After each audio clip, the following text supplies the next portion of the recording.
Attorney, ano pong partikular na aspeto nitong blanket authority kung tawagin or blanket suspension power ni DILG Secretary John Vic Remulla ang para po sa inyo pinaka-problematiko? Ang unang-una yung pagdesisyon para sa lahat ng eskwelahan, no?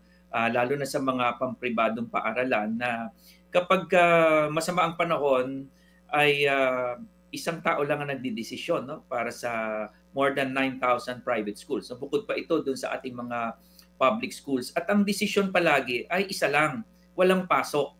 No? So ang para sa amin, ang aming minumungkahi ay sana magkaroon naman ng konting flexibility yung ating mga eskwelahan sa pagdedesisyon, no? Kasi hindi naman sa lahat ng panahon at sa lahat ng lugar ay pare-pareho ang sitwasyon, no? So ang ibig sabihin po, halimbawa, sana ay makapagdesisyon ang isang private school to shift to online classes, for example, no? Kung talagang masama ang panahon at kaya namang mag-shift sa asynchronous or online classes. Kasi sa ngayon, pag nag-decision po ang Secretary of DILG, ay isa lang po ang desisyon.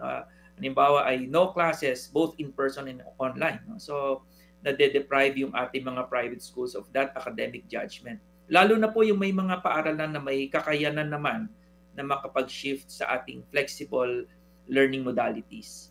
Mga kapatid, brothers and sisters, saan ka pa? Dito na tayo sa totoo.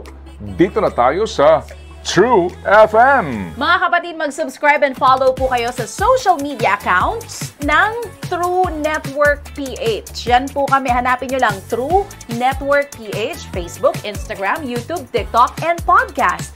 Mapa Apple or Spotify man yan, mahahanap nyo kami. Lahat ng mga napapanood at napapakinggan nyo po sa programa, nasa social media accounts namin yan. So, paano mga kapatid? See you sa social media!